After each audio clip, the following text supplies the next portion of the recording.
Assalamualaikum warahmatullahi wabarakatuh. Alhamdulillah. Selalu saja lisan kita memuji Sang Pencipta Allah atas segala nikmat yang dilimpahkan kepada kita. Dan juga selanjutnya kita panjatkan salawat dan taslim kepada utusan Allah Nabi besar Muhammad sallallahu alaihi wa ala alihi wa sahbihi wasallam sebagaimana Allah telah memerintahkan kita untuk mengucapkannya. Semoga saja teman-teman sekalian seluruh amal saleh yang pernah kita kerjakan diterima oleh Allah SWT dengan pahala yang sempurna, serta juga seluruh dosa-dosa yang pernah kita lakukan dimaafkan dan diganti dengan kemahamuran Allah menjadi pahala dengan izinnya. Dan juga semoga sisa umur kita semuanya berisikan amal-amal saleh dan kita meninggal di atas Islam dan iman. Allahumma amin.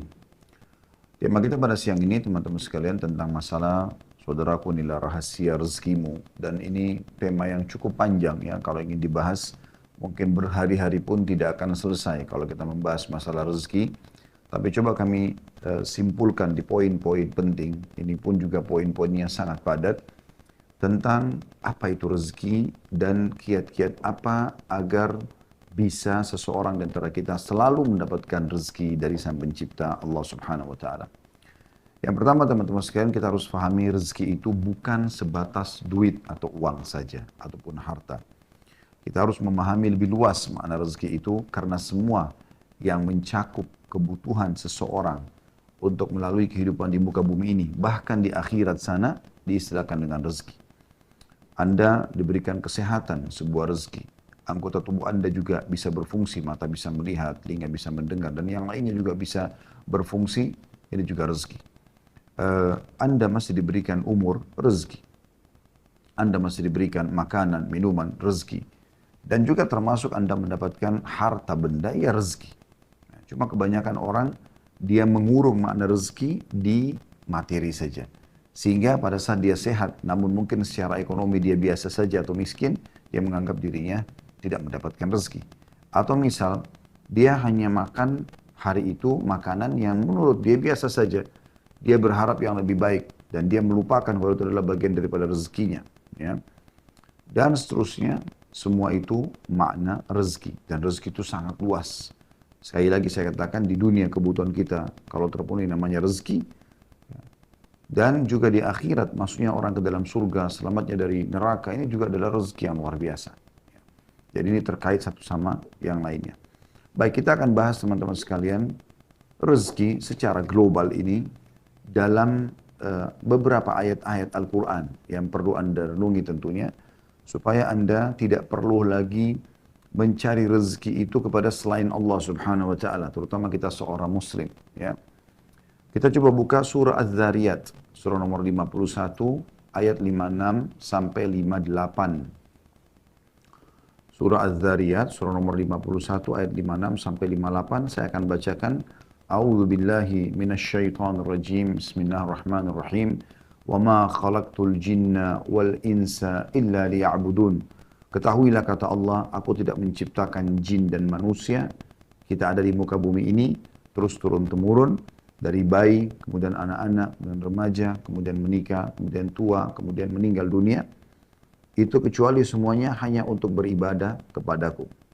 Lalu Allah mengatakan, itu ayat 56-nya, ayat 57-nya, Ma uridu minhum min rizki wa ma uridu an yut'imun.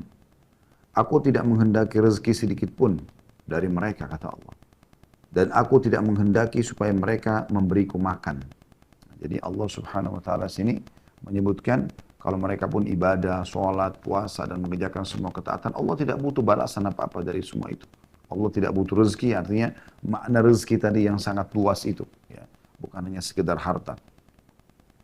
Lalu Allah menjelaskan di ayat 58, dan ini inti daripada penyampaian masalah rezeki. Inna allaha huwa razzaqu dhul quwwatil matin. Sesungguhnya Allah dialah zat yang maha pemberi rezeki, yang mempunyai kekuatan lagi sangat kokoh. Artinya tidak akan pernah habis stoknya. Allah tidak akan pernah memutus hambanya kalau mereka meminta. Bahkan ada yang tidak diminta pun diberikan. Seperti kasus sekarang kita menarik nafas. Bernafas ini kita tidak minta kepada Allah SWT. Allah sudah kasih. Anda bisa melihat layar Anda sekarang. Mata kita menangkap cahaya. Sehingga kita bisa melihat. Ini juga sebuah rezeki. Anda bisa mendengarkan sekarang suara saya. Sebuah rezeki. Ya, telinga Anda masih berfungsi.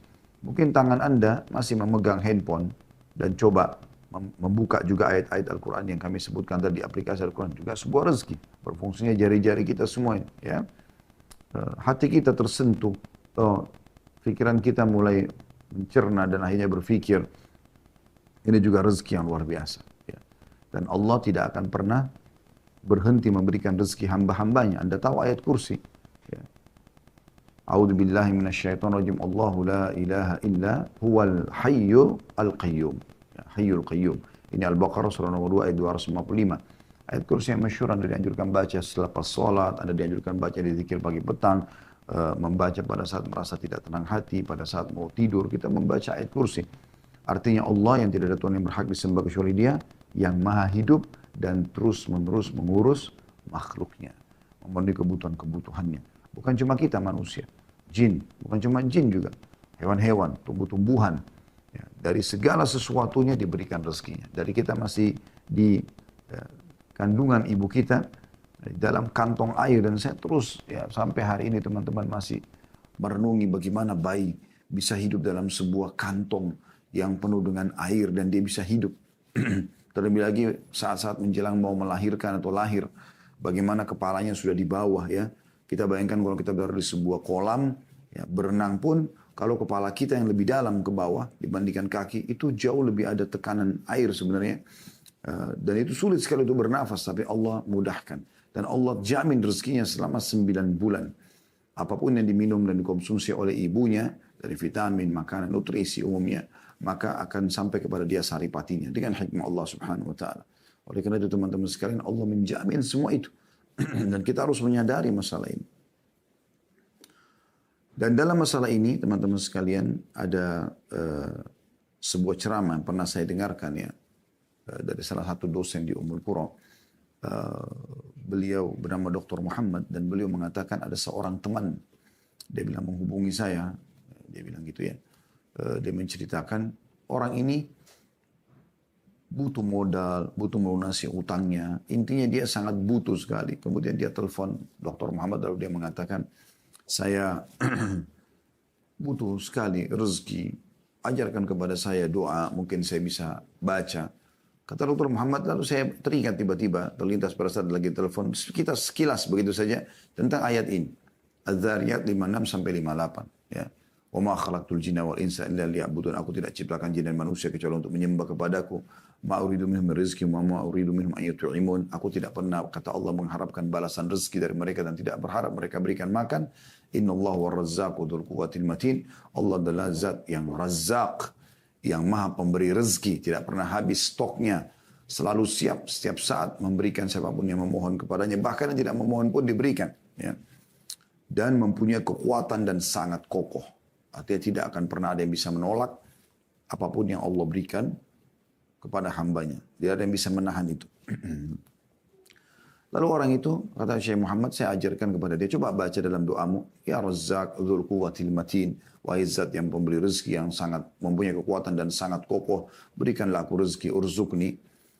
Kata orang itu, baiklah, kemudian dia amalkan. Kalau tidak salah ya, saya sudah cukup lama dengan ceramah itu, kalau tidak salah dia mengatakan, sebulan setelah itu atau beberapa waktu setelah itu, saya ditelepon kembali orang tersebut, dia mengatakan, Jazakallahu khairan, razaqani ar-razzaq dzul quwwatil matin bimilyar riyal. Artinya, semoga Allah membalas Anda dengan kebaikan. Orang itu bilang kepada Dr. Muhammad ya, sesungguhnya aku telah diberi rezeki oleh Razzaq, sifatnya Allah tadi ya dalam Al-Quran. Zat yang maha pemberi rezeki, dzul quwwatil matin, yang sangat punya kekuatan dan sangat kokoh. Saya dikaruniai dengan 1 juta riyal. Ya. Ini salah satu yang berhubungan dengan ayat ini saja. Tentu ayat ini tidak, walaupun tidak dihubungkan dengan kisah Dr. Muhammad tadi, siapapun ya bisa mengamalkan dengan diikuti dengan keyakinan. Kemudian teman-teman sekalian, kita lihat dalam ayat-ayat Al-Quran agar kita menyadari tentang masalah rezeki ini. Anda bisa buka juga di dalam surah Ar-Rum, ya. Surah nomor 30 dalam Al-Quran ayat 40. Ya. Anda bisa buka di aplikasi supaya bisa baca terjemahnya sekalian ya. Kita banyak membaca ayat Al-Quran di sini.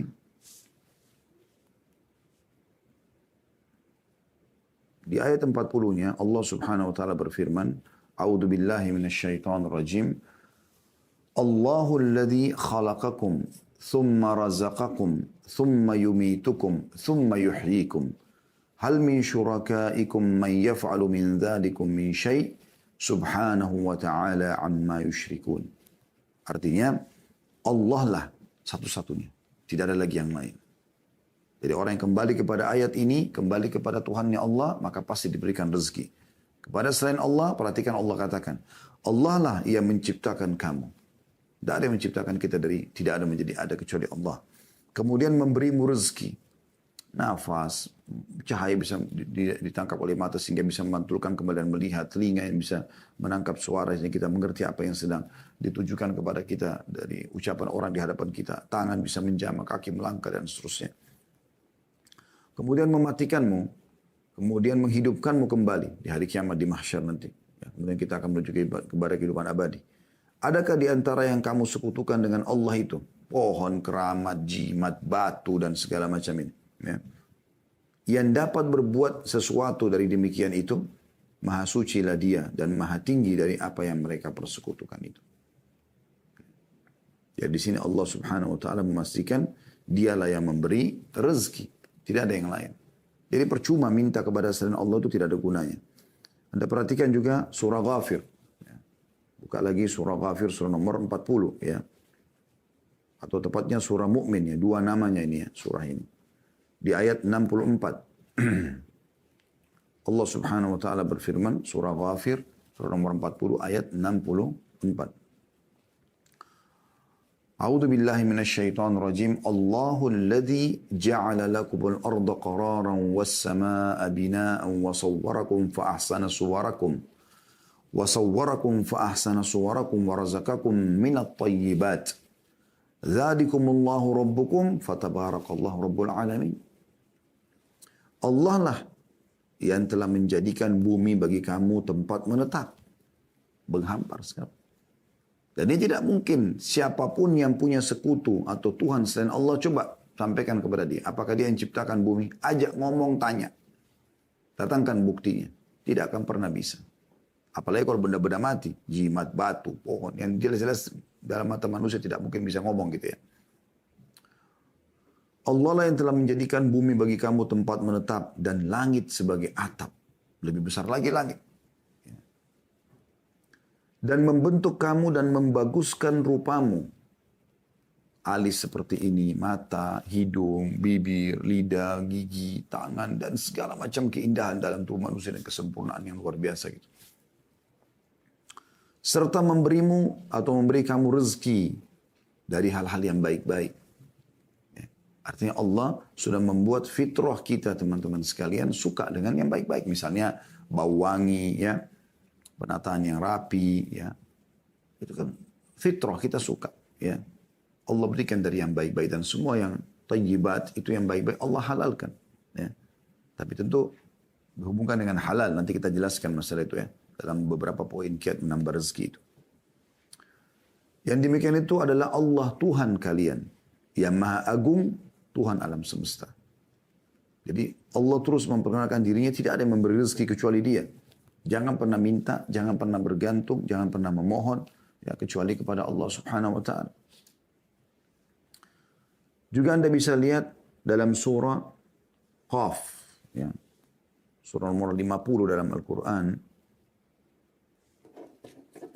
Di ayatnya ayat 6 sampai ayat 11 ya. Surah Qaf ayat 6 sampai ayat 11. Allah menyebutkan A'udzu billahi minasyaitonir rajim. Afalam yanzuru ila as-sama'i fawqahum kaifa banaynaha wa zayyannaha wa ma laha min furuj. Maka mengapa mereka tidak melihat ke langit yang ada di atas mereka? Bagaimana kami meninggikannya dan menghiasinya dan langit itu tidak mempunyai retak sedikit pun. Allah mengajak kita berpikir. Jangan minta kepada selain Allah. Apalagi patung seperti orang-orang zaman jahiliyah dulu di Mekah. Zaman sekarang pun masih ada orang seperti jahiliyah. Minta-minta pada patung. Minta-minta pada jin, syaitan. Melalui para dukun-dukun. Minta-minta pada jimat, pohon, lautan, matahari, bintang, bulan. Semua ini makhluk. Allah mengatakan itu. Coba pikir baik-baik. Mengapa mereka tidak melihat ke langit di atas kepala mereka? Bagaimana kami meninggikannya? Bagaimana kami menghiasinya dengan bintang-bintang, dengan matahari, dengan bulan. Dan mereka tidak temukan sedikit pun retak di langit itu. Pada Allah sebutkan lagi di depan mata kita bumi. Di ayat 7 itu tadi ayat 6-nya. Ayat 7-nya, wal arda madadnaha wa alqaina fiha rawasiya wa ambatna fiha min kulli zawjin bahij. Dan kami hamparkan juga bumi itu. Dan kami letakkan padanya gunung-gunung yang kokoh. Dan kami tumbuhkan padanya segala macam tanaman yang indah dipandang oleh mata. Siapa yang buat itu semua? Tidak ada yang memperlakukan diri seperti ini kecuali Allah. Ya. Bumi bisa ditinggali, dipijaki, dibangun rumah, ya, dicocok tanami, diambil hasilnya. Gunung-gunungnya, ada yang gunung berapi, ada gunung batu. Ya. Anda bisa lihat dan macam-macam, ada ilmu pengetahuan manusia yang Allah berikan supaya mereka mempelajari semua itu sebagai tanda keajaiban. Dan ujung-ujungnya mereka harusnya kembali, oh berarti penciptanya luar biasa nih. Sampai begini komposisinya, ya, sampai begini ukurannya, sampai begini kekokohannya, lebarnya dan seterusnya. Allah mengatakan, ya, ayat 8-nya, tabsiratan wa dzikra likulli 'abdin munib, untuk menjadi pelajaran dan peringatan bagi tiap-tiap hamba yang kembali mengingat Tuhannya. Mau mengenal Tuhannya, nah kembali kepada itu. Ya. Jadi jangan minta kepada atasan, jangan minta kepada mertua, orang tua, minta kepada Allah. Allah akan menggerakkan mereka untuk memberikan kebutuhan Anda. Kemudian Allah sebutkan di ayat 9-nya, وَنَزَّلْنَا مِنَ السَّمَاءِ مَاءً مُبَارَكًا فَأَنْبَتْنَا بِهِ جَنَّاتٍ وَحَبَّ الْحَصِيدَ. Dan kami turunkan dari langit air yang banyak manfaatnya, hujan. Shower di kamar mandi Anda kira-kira bisa menyala tanpa ada yang menyalakan? Atau mungkin ada shower itu tanpa ada yang memasangnya? Kan tidak mungkin. Itu juga air hujan yang turun dari langit. Bagaimana bisa air hujan turun dengan derasnya, ukurannya, ya kadarnya, kemudian waktunya, berapa lama. Tanpa ada yang mengaturnya. Allah mengatakan, dan kami yang turunkan air dari langit itu. Yang banyak manfaatnya. Lalu kami tumbuhkan dengan air itu pohon-pohon dan biji-biji tanaman, ya, yang diketam. Jadi banyak yang tumbuh, akhirnya bisa berbuah-buahan, bisa menampung air hujan turun dari langit supaya tidak banjir. Nah, kita tahu ada penghijauan, ada hutan, bagaimana para pemerintah di muka bumi ini juga menjaga ya, supaya jangan sampai hutan-hutan gundul dan seterusnya. Lalu Allah mengatakan di ayat 10-nya, وَالنَّخْلَ بَاسِقَاتٍ لَهَا تَلْعُنْ نَضِيدَ.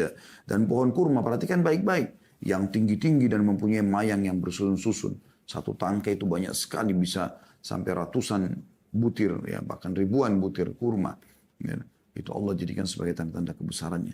Dan di sini Allah berikan gambaran kurma, karena kurma buah dari sekian ratus jenisnya, ada beberapa jenis kurma kering yang bisa bertahan sampai tahunan, ya, tidak rusak.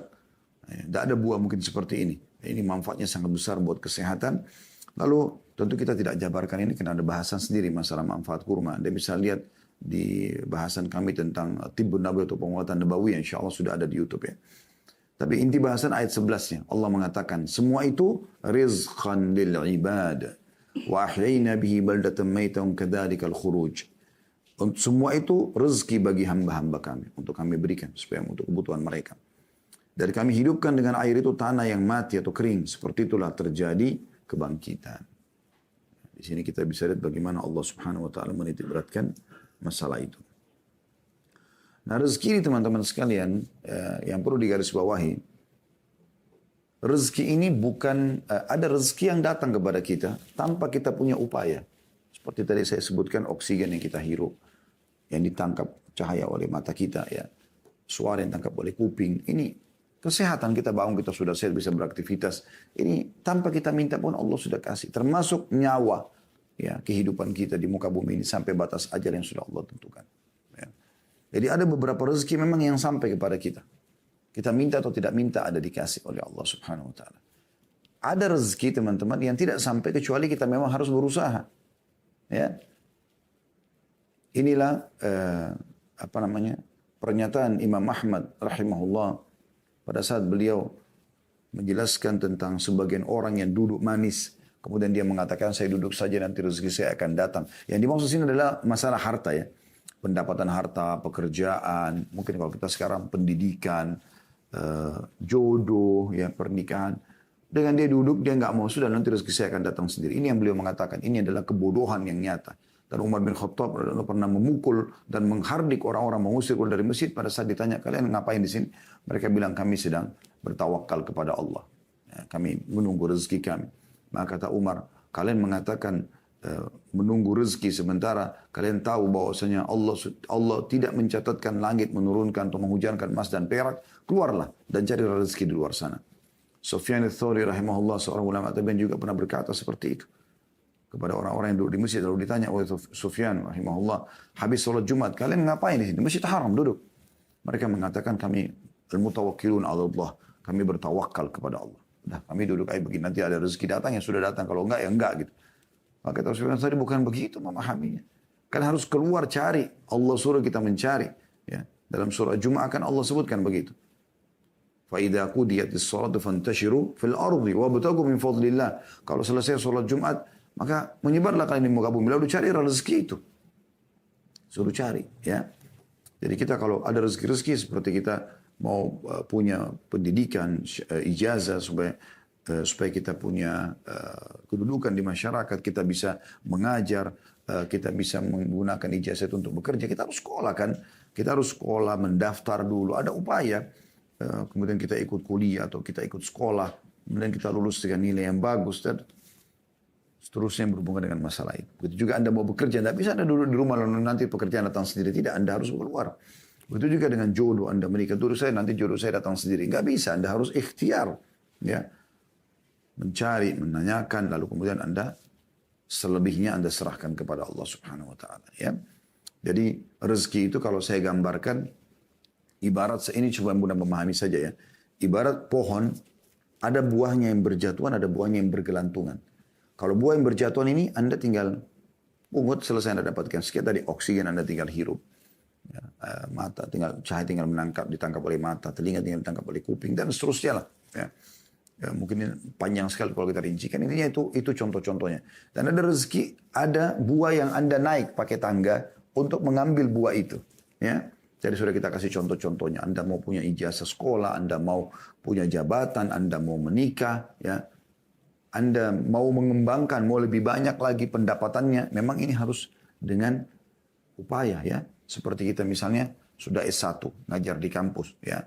Gajinya misalnya 5 juta. Lalu saya berpikir, saya ingin gaji lebih besar, ya. Bagaimana caranya? Oh, kalau orang S2 di kampus, kalau kita bicara lingkup, jadi dosen misalnya. Orang kalau S2 gajinya lebih besar. Tadi kalau S1, ini contoh saja, misal 5 juta. Kalau orang S2 gajinya 7 juta. Kalau orang S3 gajinya 9 juta atau 10 juta. Kalau orang profesor bisa lebih banyak, gitu kan. Maka kita kemudian berupaya untuk lanjutkan pasca sarjana. Sekolah S2, sekolah S3, gitu kan. Nah ini memang upaya. Jadi kita memperbanyak pendapatan kita dengan upaya gitu. Allah SWT memberikan sesuai dengan upaya hambanya gitu kan. Kemudian juga orang yang bekerja, misalnya orang buka restoran, orang buka satu unit usaha apa. Kemudian dia ingin kembangkan. Maka dia berusaha, dia pelajari, kemudian sampai dia bisa membuka cabang yang lain dan seterusnya. Sampai ada orang, Masya Allah, Tabarakallah, Allah mudahkan sampai seluruh dunia dia punya ya cabang-cabang usahanya. Allah berikan taufik. Kenapa? Karena dia berusaha. Padahal sebenarnya dia manusia seperti kita.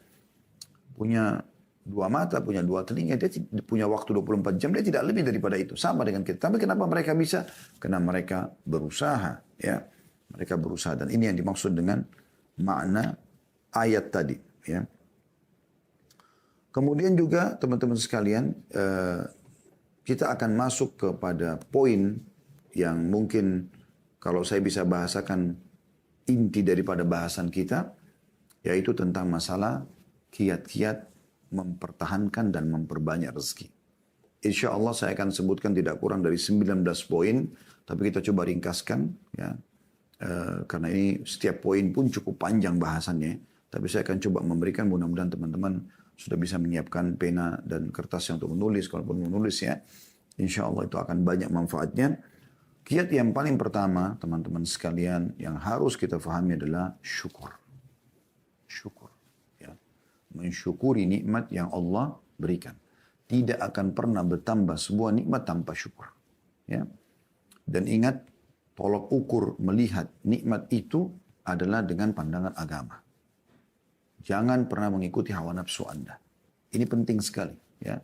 Karena banyak orang, karena dia mengikuti hawa nafsunya, maka dia melihat makanan misalnya depan matanya belum mencapai target yang dia inginkan, maka dia tidak syukuri. Padahal sebenarnya itu sebuah nikmat, ya.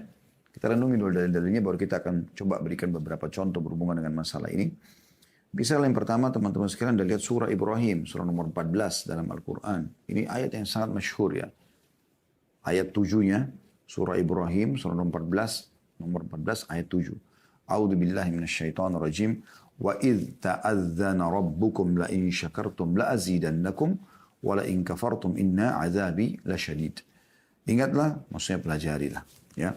Katakanlah Tuhanmu memaklumkan atau menyampaikan, mengikrarkan, dan juga Allah menetapkan sebagai sebuah peraturan. Sesungguhnya jika kamu bersyukur pasti, ya, aku akan tambah, dan jika kamu mengingkari dalam kurung nikmatku, maka sungguhnya siksaku amat pedih. Anda bisa lihat di sini bagaimana Allah Subhanahu wa taala menekankan masalah itu, syukur. Dan kalimat syukur itu alhamdulillah, sederhana sekali. Tidak mengambil energi, tidak mengambil banyak waktu. Dan perlu Anda aplikasikan syukur itu dalam realita, ya.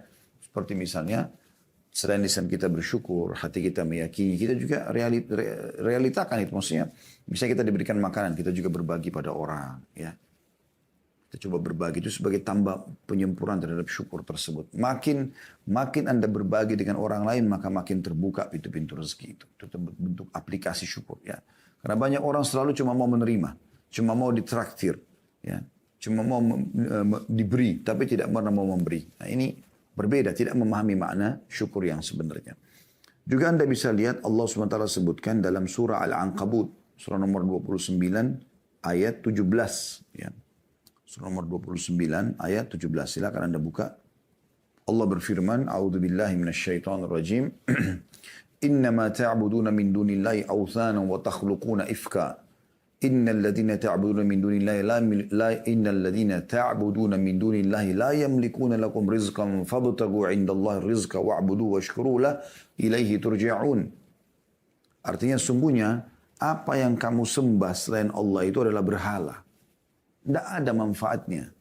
Kuburan, patung, jimat, pohon, apalah selain daripada Allah. Berhala, ya. Dan kalian buat-buat itu dengan dusta, bohong. Oh, ini punya kekuatan, ini bisa memberikan rezeki, ini bisa menyembuhkan penyakit. Dusta besar. Ya. Allah mengatakan itu. Ya. Kalau itu semua ifka, kedustaan. Orang-orang Mekah begitu. Mereka bawa patung, yang uniknya mereka yang datangkan batu itu, mereka yang pahat, mereka yang ukir, mereka yang bentuk matanya, hidungnya, mulutnya, mereka yang warnain, mereka yang kasih nama, lalu mereka panggil Tuhan. Ini kebodohan yang luar biasa. Gitu kan? Berapa banyak orang juga begitu dalam sholat. Iyyaka na'budu wa iyyaka nasta'in. Hanya kepadamu kami menyembah. Hanya kepadamu kami minta tolong. Habis salam, minta pada kuburan di sebelah masjidnya. Lalu mana komitmen tadi Anda katakan hanya kepadamu, hanya kepadamu. Imam Nawawi rahimahullah mengatakan, aku heran melihat orang-orang yang meminta-minta pada kuburan. Padahal sebenarnya dalam kuburan itu orang seperti dia yang sudah jadi tulang belulang. Kalau kita yakin kuburan orang soleh itu bisa memberikan manfaat kepada kita, kenapa kita tidak yakin kepada pencipta dia, pencipta tanah dan batu nisan itu adalah Allah yang lebih mampu. Dan Allah Al-Hayyul Qayyum, zat yang maha hidup dan terus-menerus mengurus makhluknya. Itulah yang dilakukan oleh para sahabat Nabi Ridwanullahi alaihim. Sendal mereka putus, mereka angkat tangan ke langit mengatakan, Ya Allah berikan aku rezeki.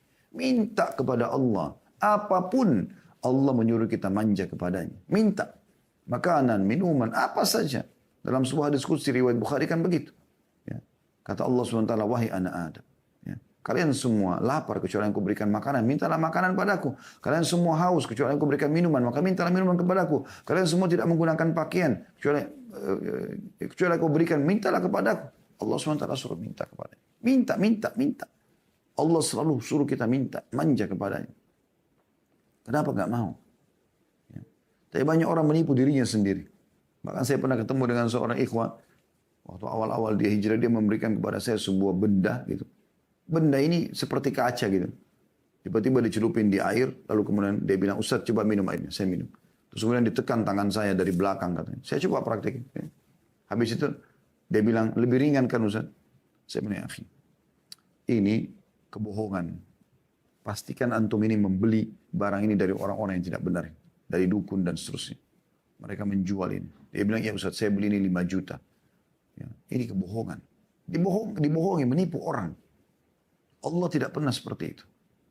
Allah menyuruh kita memohon kepadanya. Allah menyuruh kita berbagi sama orang lain, lalu Allah berikan kepada kita, iya.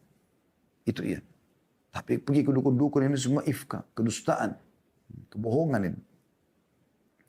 Dan Allah mengatakan, saya ulangi, sungguhnya apa yang kamu sembah selain Allah itu adalah berhala.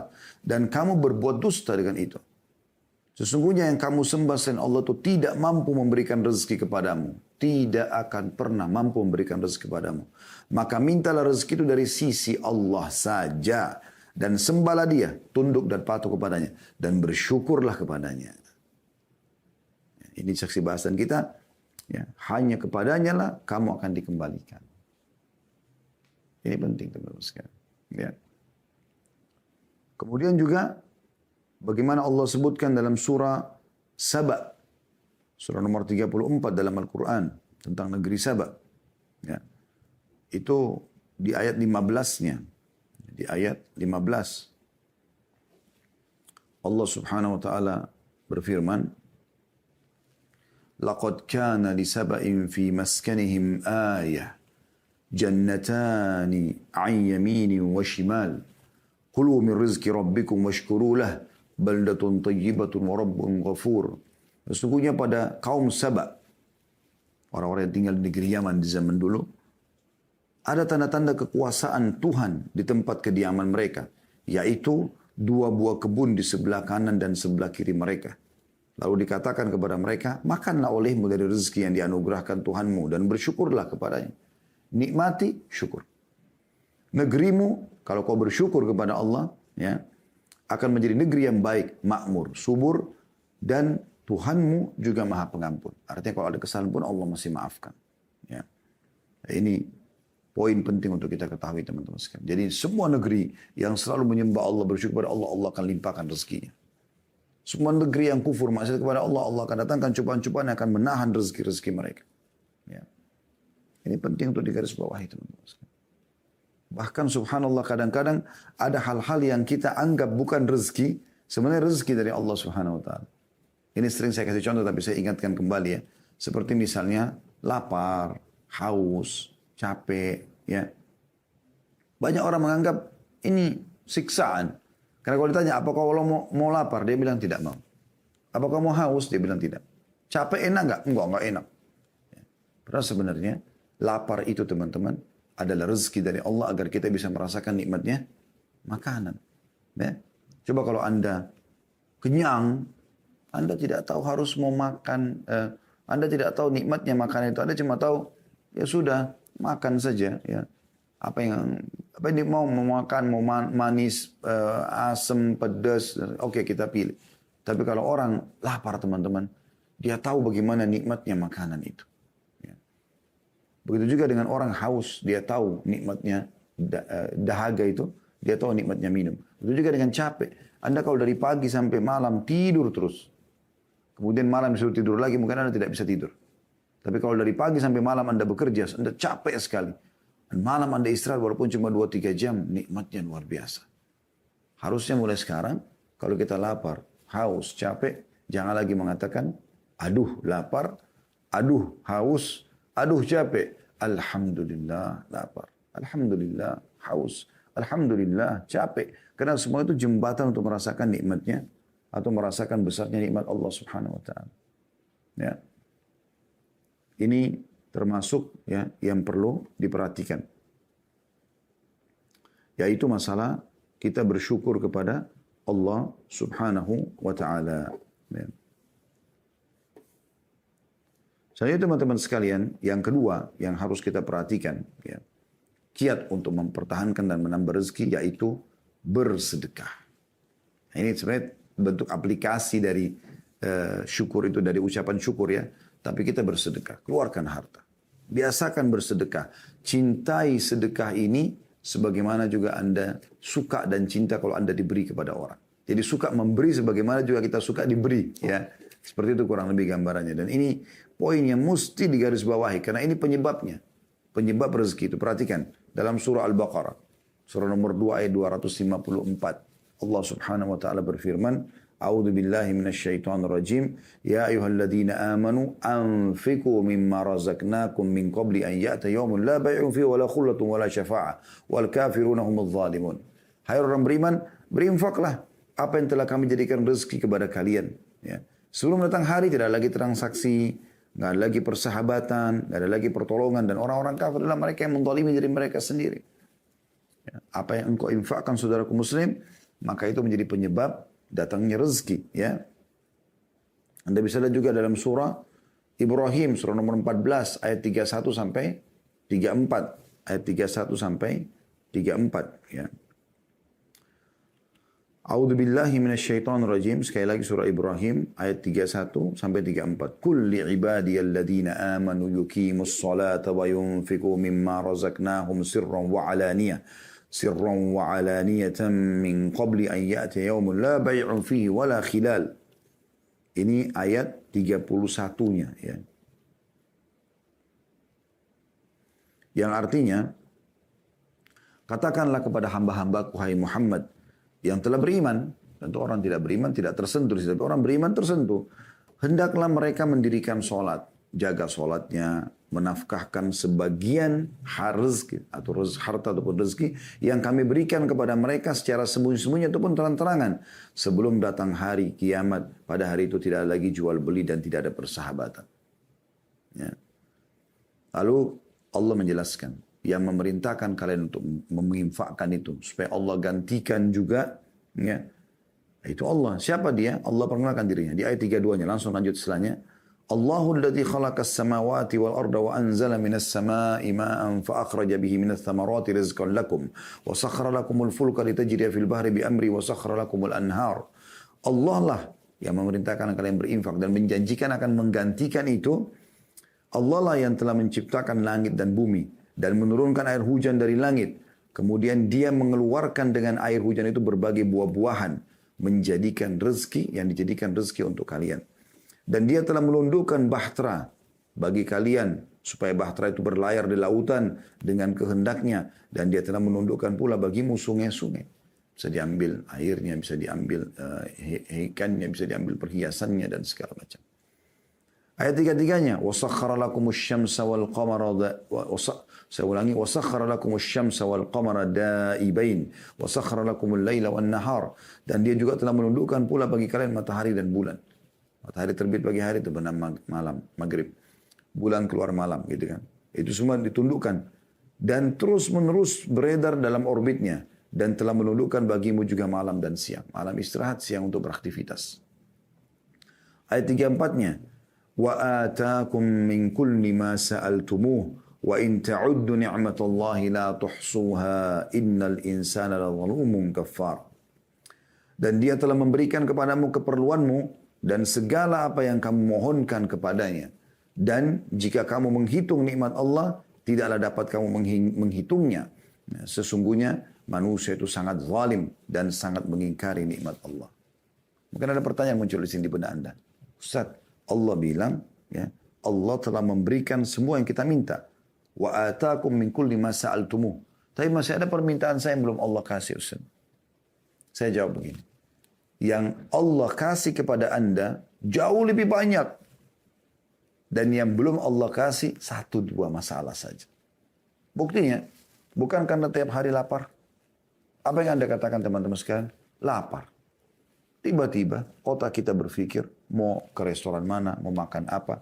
Dan mudah kita dapatkan. Tinggal korek kantong kita, keluarkan uang, gesek ATM, selesai.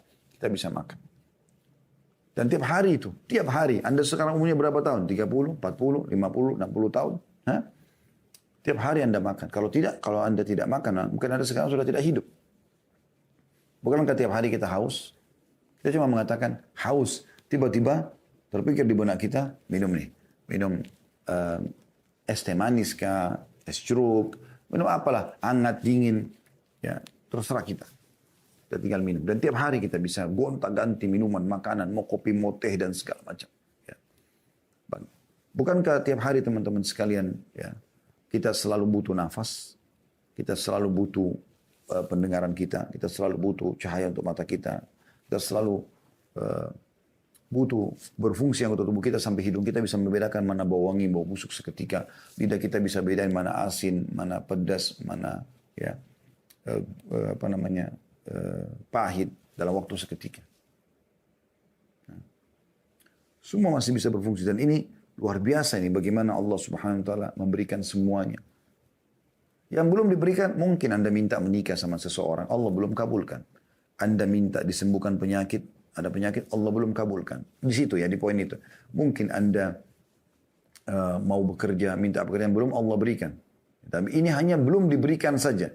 Ya, Allah melihat kesungguhan kita dan kata Nabi SAW, kalau seseorang itu, ya, Allah melihat keindahan dia dalam berdoa, maka Allah menerlambatkan jawabannya agar dia tetap dalam doanya. Seperti itu. Itu luar biasa itu. Atau supaya tetap dia dapat dalam doanya. Atau memang Allah belum berikan karena memang masih ada penghambat-penghambatnya. Seperti dosa yang dia lakukan misalnya. Ya. Jadi sangka baik dengan Allah Subhanahu wa ta'ala. Kemudian kata Nabi SAW dalam hadis yang masyhur ya. Hadis sahih. Ya bena Adam unfik alaik. Wahai anak Adam berinfaklah. Maka aku akan berinfak kepadamu. Keluarkan dulu. Sedekah dulu. Maka aku akan ya berikan kepadamu. Dan ini ada bahasan sendiri panjang lebar masalah sedekah ini sudah kami bahas tentang keajaiban sedekah. Anda bisa kembali ke playlist di YouTube insyaAllah. Dan yang ketiga, teman-teman sekalian, melihat waktu saya percepat sedikit ya, masalah fokus kepada yang halal dan thayyib. Apa itu halal? Yang Allah bolehkan. Ya. Dan thayyib artinya berkualitas. Karena walaupun halal seperti ayam halal, ya, atau kambing atau sapi halal, tapi kalau bangkai sudah enggak thayyib atau rusak, berjamur, bisa mendatangkan penyakit, sudah enggak thayyib, jadi enggak boleh. Ini dua hal harus bertemu. Ya, fokus kepada yang halal dan thayyib. Perhatikan Allah mengingatkan kepada kita di dalam surah An-Nahl. Ya. Maaf, surah Al-Ma'idah dulu. Surah nomor 5 ayat 87 sampai 88. Ya. Surah nomor 5 Al-Ma'idah ayat 87 sampai 88. Yang bunyinya, A'udzubillahi minasyaitonirrajim. Ya ayyuhalladzina amanu la tuharrimu tayyibati ma ahallallahu lakum wa la ta'tadu innallaha la yuhibbul mu'tadin. Hai orang beriman, jangan kamu haramkan apa-apa yang baik yang telah Allah halalkan bagimu. Allah halalkan, nikmati, makan, silakan selama halal. Ya. Dan jangan kamu melampaui batas, jangan juga terlalu berlebihan. Mentang-mentang halal lalu kita berlebihan, gitu kan? Makan daging halal tapi dia makan 10 kilo. Nah, mungkin perutnya di mana dia mau taruh? Ya. Artinya dia mau letakkan makanan itu di perutnya di mana 10 kilo gitu kan. Seketika dia makan dalam waktu yang bersamaan. Itu nggak mungkin. Jangan berlebihan. Ya. Sesungguhnya Allah tidak menyukai orang berlebihan atau melampaui batas. Lalu Allah bilang apa? Ayat 88-nya kita disuruh nikmati, silakan. Wa kulu mimma razaqakumullahu halalan thayyiba wattaqullaha alladzi antum bihi mu'minun. Dan makanlah makanan yang halal lagi baik dari apa yang telah Allah rezekikan kepadamu. Boleh silakan makan buah-buahan, makan sayur, makan daging, makan ikan, segala macam silakan. Yang penting halal Allah bolehkan dan thayyib, berkualitas, ya. Jangan rusak, ya. Jangan yang berbahaya, jangan bangkai, gitu kan. Dan bertakwalah kepada Allah yang kamu beriman kepadanya, yang kamu beriman kepadanya, ya. Kemudian juga dalam surah An-Nahl, surah nomor 16, juga Allah Subhanahu wa taala mengingatkan kepada kita di ayat 114-nya ya. A'udzu billahi minasyaitonir rajim. An-Nahl 114 ya. Fakulu mimma razaqakumullahu halalan thayyiban washkuru ni'matallahi in kuntum iyyahu ta'budun. Maka makanlah yang halal lagi baik dari rezeki yang telah diberikan ke Allah kepadamu dan syukurilah nikmat Allah itu jika kamu hanya kepadanya saja menyembah. Ya. Jadi kita disuruh makan yang halal dan thayyib, boleh silakan. Ya. Bahkan pernah saya kasih contoh, kalau seandainya Anda masuk ke dalam satu supermarket, Anda mau beli jenis buah, misalnya apel. Apel kualitas A harganya misalnya 200.000 per kilo. Apel kualitas B harganya 100.000. Anda punya kemampuan, Anda bisa beli. Beli aja yang A, nggak apa-apa. Dengan niat mensyukuri nikmat Allah SWT. Asal tidak berlebihan tadi. Bahkan Anda bisa mendapatkan pahala kalau Anda mau menikmati itu. Karena Nabi SAW mengatakan dalam sebuah hadis yang dihasankan oleh para ulama, Inna Allah yuhibbu an yara athara ni'ami ala abdi. Ya. Sesungguhnya Allah suka melihat bekas nikmatnya pada hambanya, gitu kan. Jadi Allah suka melihat kalau kita pakai baju yang bagus, makan yang enak, penampilan yang rapi. Allah suka lihat itu, tapi tidak berlebihan. Dan sumbernya adalah halal dan tayyib. Yang keempat teman-teman sekalian, memperbanyak istighfar dan taubat kepada Allah Subhanahu Wa Taala. Ini juga sudah kami pernah jelaskan materi khusus ya 1 jam lebih itu tentang masalah keajaiban istighfar. Ini luar biasa gitu. Jadi usahakan jangan pernah luput istighfar ini dari lisan kita. Dan kita mengambil dalil surah Nuh, surah nomor 71 ya, dalam Al-Quran. Anda bisa lihat ayat 10 sampai ayat 12. A'udzu billahi minasyaitonir rajim. Ya. Bagaimana Nabi Nuh berkata kepada kaumnya, "Faqultu astaghfiru rabbakum innahu kana ghaffara." Dan aku berkata kepada kaumku agar mereka memohon ampun kepada Tuhan, sesungguhnya Dia Maha Pengampun. Apa manfaatnya? Apa manfaatnya kalau orang beristighfar kepada Allah? Apa bukannya dengan rezeki Ustaz? Perhatikan ayat 11-nya. Allah mengatakan, "Yursilis sama' alaikum midrara." Niscaya Dia akan mengirimkan hujan kepadamu yang lebat. Maksudnya hujan yang bermanfaat, bukan hujan yang mendatangkan masalah ya. Sampai seorang badui mengatakan, ya, siapapun yang ingin menjadi tetangga kami, maka hendaklah dia memperbanyak istighfar. Karena istighfar adalah hujan lebat yang menyuburkan tanah-tanah kami.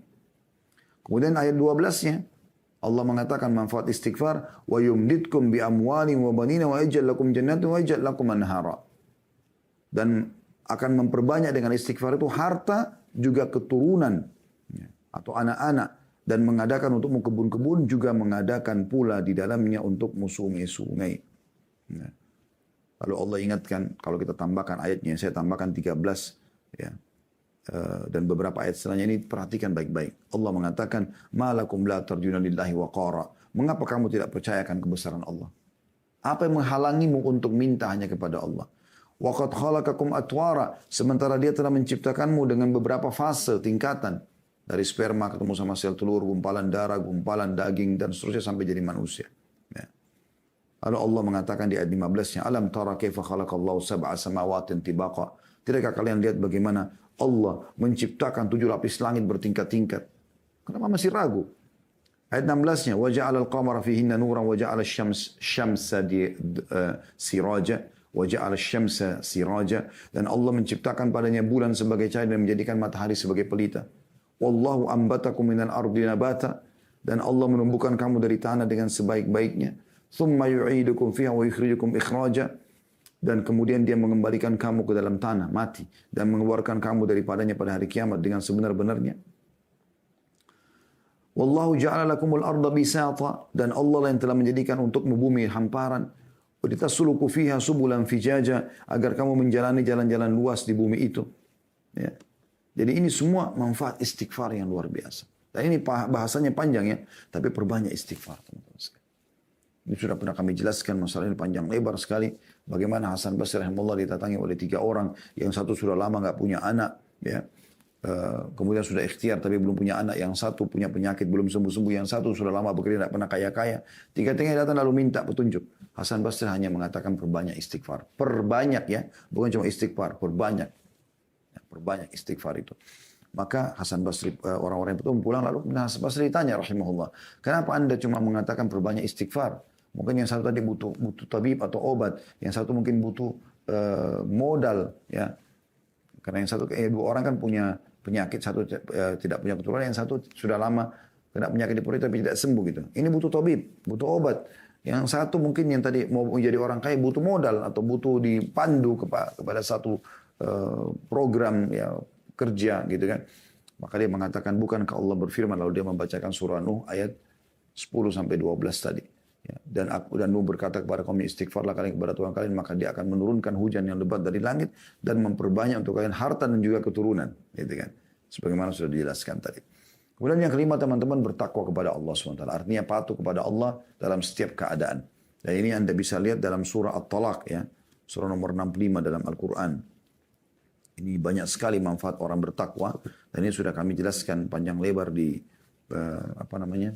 di masalah bekal dunia akhirat. Anda bisa kembali kepada playlist YouTube kami. Anda bisa klik, cari judulnya bekal dunia akhirat. Kami bahas panjang lebar tentang masalah takwa di situ. Definisinya dan semua dalil-dalil berhubungan dengan masalah. Tapi Anda bisa lihat bagaimana masalah takwa ini Allah jelaskan dalam surah At-Talaq ya.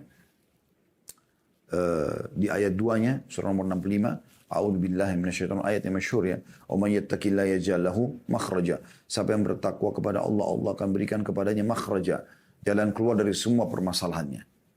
Ya. Kemudian ayat 3-nya wa yarzuqu min haitsu la yahtasib, dan akan diberikan rezeki dari tempat tidak disangka-sangka. Ya. Jadi ini jelas Allah memberikan rezeki. Ini saksi bahasan kita di sini. Ya. Jadi orang yang bertakwa kepada Allah, dan takwa itu artinya patuh. Itu ringkasnya. Bagaimana apa yang Allah perintahkan Anda kerjakan wajib ataupun sunnah, apa yang Allah larang Anda jauhi haram ataupun makruh. Ya. Yang halal Anda nikmati, yang haram Anda tinggalkan. Ya, saya ringkaskan. Kemudian yang keenam, tawakal kepada Allah SWT. Dan makna tawakal adalah menyerahkan ya, hasil setelah berusaha. Itu tawakal. Dan bedanya dengan tawakul. Tawakul artinya menyerahkan sebelum berusaha. Ya. Pernah ada sahabat begitu datang ke masjid Nabi SAW mau hadir pengajian. Kemudian dia bimbang, ikat nggak sih unta ini? Udahlah nggak usah ikat, tawakkaltu ala Allah. Saya bertawakal kepada Allah. Begitu dia masuk masjid, untanya lari. Akhirnya dia bingung. Dia kejar unta tersebut. Dan unta ini cepat sekali lari dan susah untuk dikejar gitu. Intinya dia tidak dapat unta ini. Dia pulang ke masjid, pengajian sudah selesai. Nabi SAW tanya, kenapa kamu? Dia bilang, ya Rasulullah begini ceritanya. Apa kata Nabi SAW? Iqilha, tawakkal Allah. Ikat dulu untamu baru kau tawakal. Masa nggak dikunci mobil sama motor sudah tawakal? Dia dicuri. Ya. Itu tawakal namanya. Dan Allah menyebutkan masih dalam surah yang sama dalilnya. Ya. Dalam surah At-Talaq surah nomor 5 ayat 3-nya. Ya, setelah Allah mengatakan wa yarzuqu min haitsu la yahtasib, kembali kepada ayat tadi, Allah memberikan rezeki dari tempat tidak disangka-sangka bagi orang yang bertakwa. Lalu Allah bilang, "Wa may yatawakkal 'ala Allah fa huwa hasbuh." Siapa yang bertawakal kepada Allah, maka Allah jadi pencukup baginya. Dan dalam hadis riwayat Ahmad yang sahih, yang masyhur, kalau kalian bertawakal sebenar-benar tawakul, ya sebenarnya tawakal kepada Allah, maka Allah akan memberikan kepada kalian rezeki sebagaimana Allah berikan rezeki burung yang keluar di pagi hari, kemudian dia pulang sore dalam kondisi perutnya penuh. Dan Imam Ahmad mengatakan, sungguh bodoh kalau ada orang mengatakan, duduk aja nanti rezekinya akan datang, ya. Ya, saya akan bertambah dari jenis rezeki yang kedua yang sudah kita jelaskan ya. Sementara ya Allah mengatakan seperti burung yang keluar di pagi hari dan pulang sore hari dalam kondisi perutnya sudah kenyang. Kemudian teman-teman sekalian, kiat yang ke-7 ya, yaitu silaturahim. Ya. Jadi jangan lupa hak-hak kerabat teman-teman sekalian, hak-hak kerabat ya.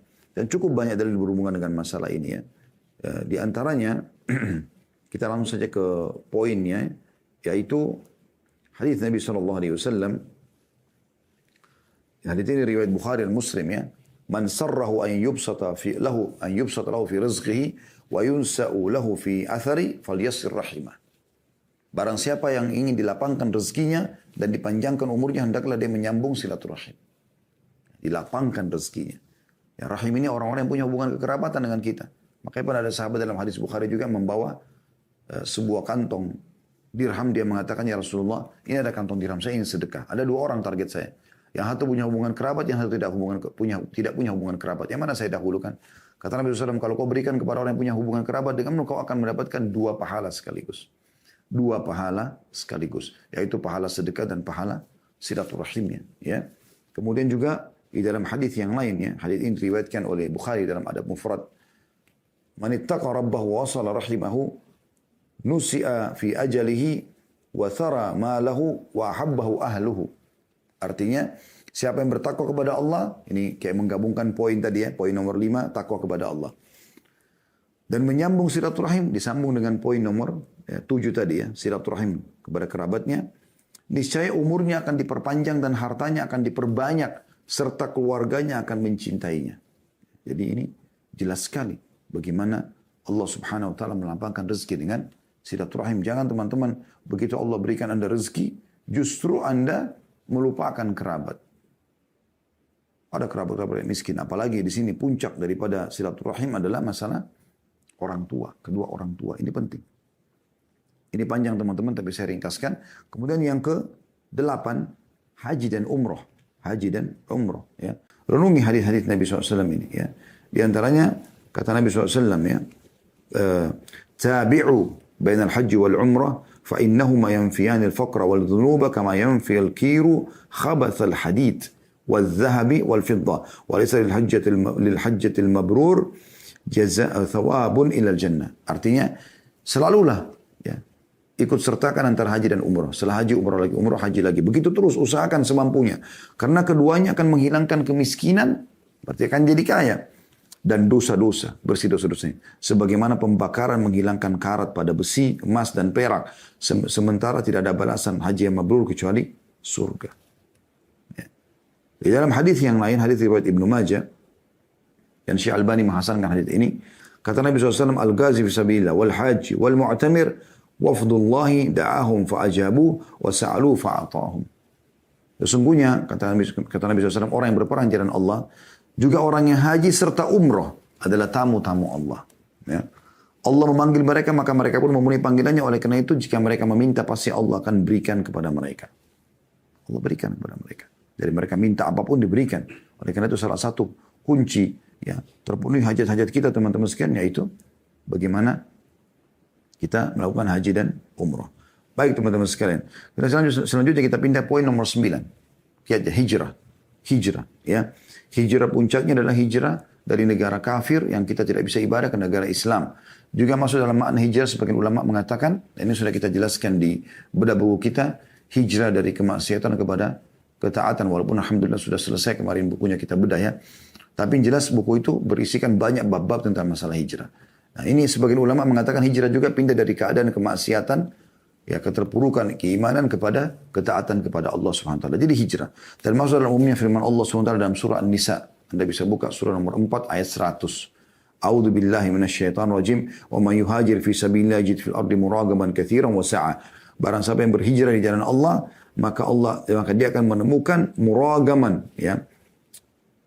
Yaitu peluang-peluang, ya, rezeki-rezeki.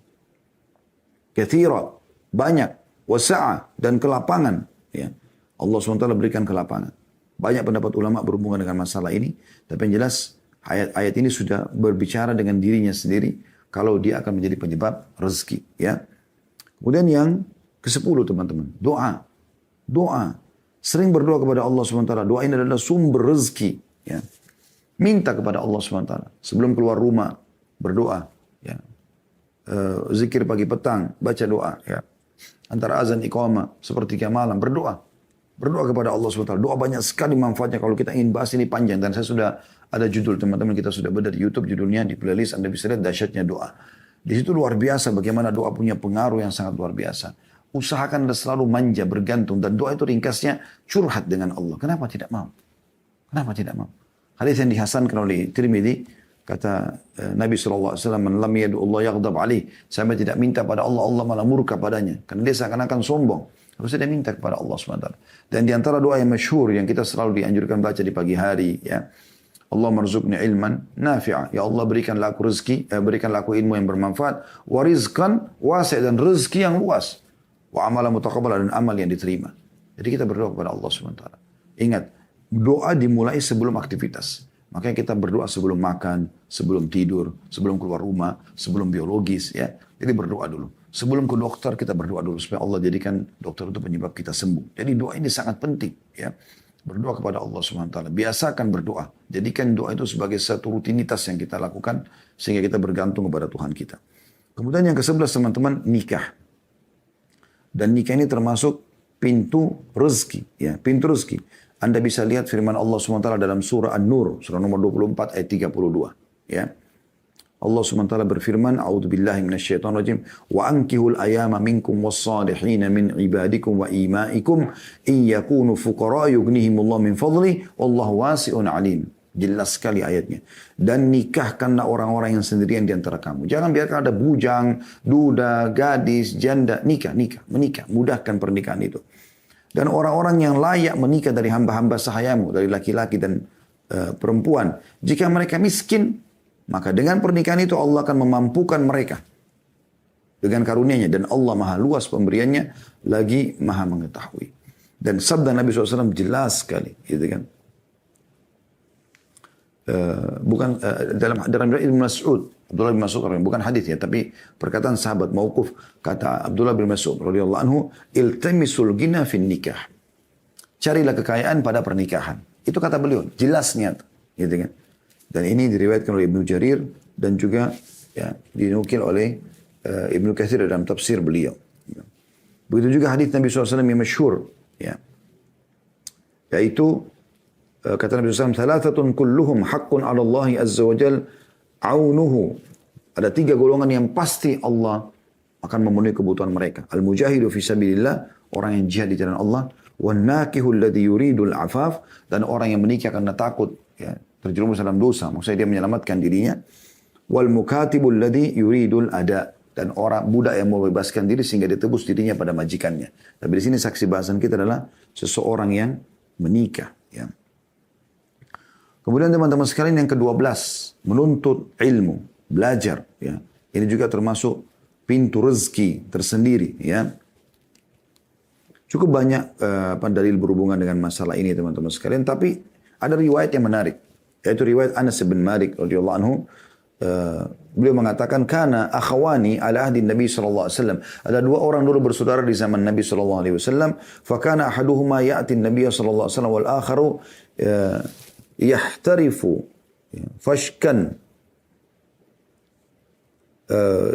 Ada 2 orang yang datang kepada Nabi sallallahu alaihi wasallam, yang satu ya, menuntut ilmu dan yang lainnya giat bekerja dan dia membiayai saudaranya gitu. Al-muhtarifu akhahu Fasyaka al-muhtarifu akhahu ila Nabi SAW. Maka orang yang bekerja keras ini, sehingga membiayai saudaranya yang menuntut ilmu ini, datang dan mengeluh kepada Nabi SAW. Faqala, lalu berkata, la'alla. Lalu dia mengeluh. Lalu kata Nabi SAW. Faqala lahu Nabi SAW, la'allaka turzaku bihi. Ketahuilah, sesungguhnya kau diberikan rezeki justru karena saudara menuntut ilmu itu. Ya. Jadi dari hadis ini ulama mengatakan, orang yang membiayai orang lain saya tuntut ilmu bisa dapat rezeki, apalagi orang yang menuntut ilmu itu sendiri. Ya. Dan dengan kita menuntut ilmu teman-teman, kita jadi tahu ya, tentang mana halal, mana haram. Ya. Bagaimana Umar bin Khattab radhiyallahu anhu dalam statement yang masyhur mengatakan, sesungguhnya orang yang belum memahami agama, ya, maka jangan berdagang di pasar kami. Dalam riwayat lain, siapa yang berdagang sebelum memahami agama, maka dia akan terjerumus dalam riba dan akan terus terjerumus dan akan terus terjerumus. Jadi memang ilmu ini akan membuat kita jadi tahu mana halal, mana haram, gitu kan? Sehingga kita hanya fokus kepada halal, dan halal ini akan mendatangkan banyak rezeki dari Allah Subhanahu wa taala. Yang ke-13 teman-teman, persahabatan yang baik, ya.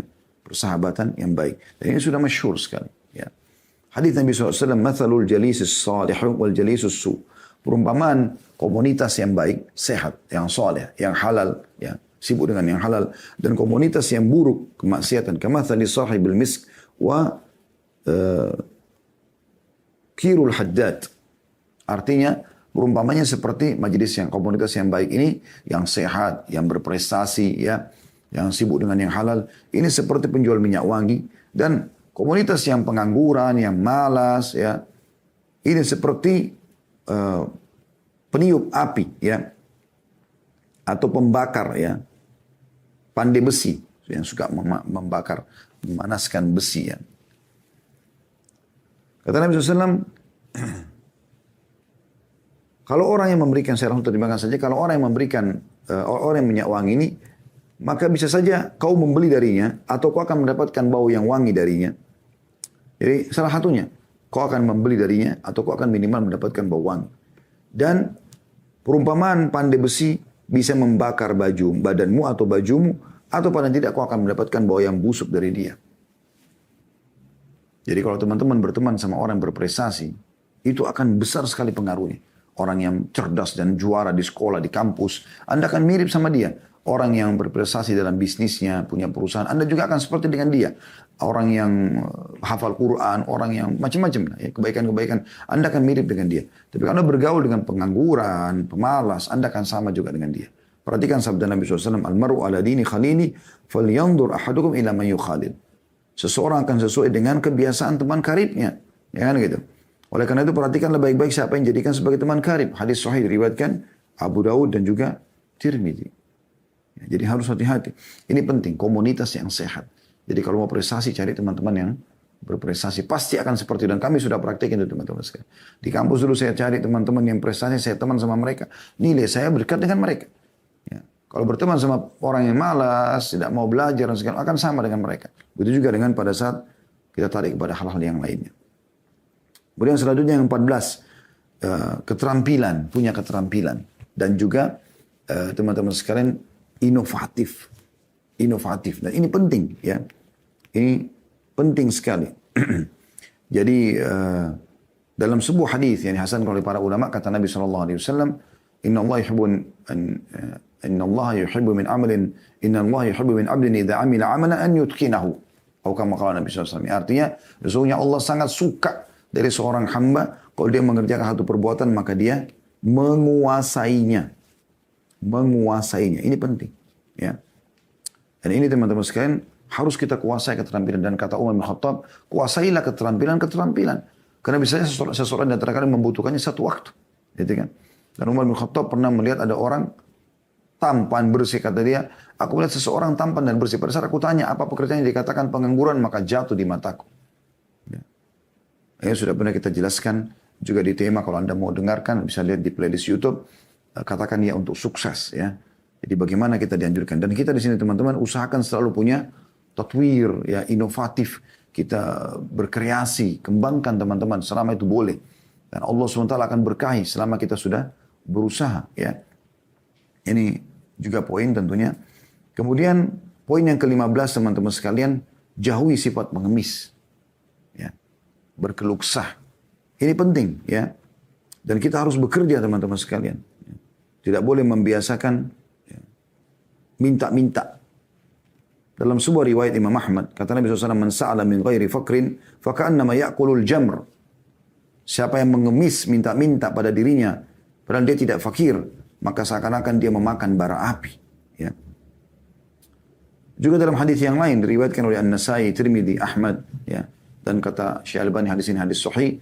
Kata Nabi SAW, Al-mas'alatu kada wa kada biha ar-rajul, wajahu illa an yas'ala ar-rajulu sultanan, au fi amrin la budda minhu. Meminta-minta adalah seperti seseorang mencakar wajahnya sendiri. Kecuali jika ia meminta-minta pada penguasa yang memang dia butuh untuk itu, darurat. Atau perkara yang benar-benar ia sangat membutuhkannya. Jadi tidak bisa sama sekali memohon-mohon, ya, mengemis-ngemis. Ya. Dan ini penting teman-teman sekalian untuk difahami. Ya. Bahkan kata Nabi SAW dalam sebuah hadis, tentu ini bahasanya cukup panjang ya. Tidak ada seseorang yang membuka pintu afaf, kemuliaan. Kalaupun dia mau sesuatu maka dia tawarkan jasanya, dia bekerja. Kecuali Allah bukan pintu kekayaan. Dan tidak ada yang membuka pintu miskin, mengemis-mengemis. Kecuali Allah, tidak ada yang membuka pintu mengemis. Kecuali Allah bukakan pintu kemiskinan. Ya. Kemudian yang ke-16 teman-teman. Tidak berputus asa. Ya. Ini salah satu sifat orang beriman ya. Mereka tidak berputus asa ya, terhadap apa yang sudah Allah Subhanahu wa Ta'ala. Tidak boleh putus asa, karena Allah SWT melarang kita berputus asa. Dan cukup banyak ayat-ayat Al-Quran yang menjelaskan masalah itu. Seperti misalnya dalam surah Al-Hijr. Anda bisa lihat surah Al-Hijr ya. Itu di ayat 55 sampai 56. A'udzu billahi minasyaitonir rajim. Qalu basyarnaka bil haqqi fala takun minal qanitin. Qala man yaqnutu min rahmati rabbi illa dhallun. Mereka mengatakan kami menyampaikan kabar gembira kepadamu dengan benar. Maka janganlah engkau termasuk orang yang berputus asa. Ibrahim lalu berkata, tidak ada yang berputus asa dari rahmat Tuhannya kecuali orang-orang yang sesat. Kata Ibnu Abbas radhiyallahu anhuma, Rasulullah SAW bersabda, syirik kepada Allah, pesimis terhadap karunia Allah, dan putus asa dari rahmat Allah, bagian daripada dosa besar. Waktu ditanya Nabi SAW tentang dosa besar apa? Maka kata Nabi SAW, syirik kepada Allah, menyekutukan Allah. Berputus asa dari pesimis terhadap ya, karunia Allah dan berputus asa dari rahmat Allah adalah bagian daripada ya, dosa besar. Jadi kita tidak boleh. Dan Anda bayangkan bagaimana Allah menyebutkan dalam surah Az-Zumar. Ini ayat yang luar biasa. Surah nomor 39 ayat 53 ya. A'udzu billahi minasyaitonir rajim. Qul ya ibadiyalladzina asrafu ala anfusihim la taqnatu min rahmatillahi innallaha yaghfiru dzunuba jami'a innahu huwal ghafurur rahim. Katakan hai Muhammad kepada hamba-hambaku yang telah melampaui batas. Sudah terlalu banyak dosanya, banyak pelanggarannya. Jangan putus asa dari rahmat Allah. Allah bisa membersihkan semua kesalahan itu. Dan sungguhnya Allah itu zat yang maha pengampun lagi maha penyayang. Ya. Jadi memang Allah subhanahu wa ta'ala memberikan peluang agar kita tidak putus asa. Jadi jangan gagal di satu upaya lalu kita putus asa. Tidak. Kita orang Islam adalah umat yang bergerak. Umat yang tidak putus asa. Kalau kita gagal di satu usaha kita akan berusaha yang lain. Kita gagal melamar di wanita ini kita akan pindah ke wanita yang lain. Kita ikhtiar terus. sampai Allah SWT berikan kepada kita yang terbaik.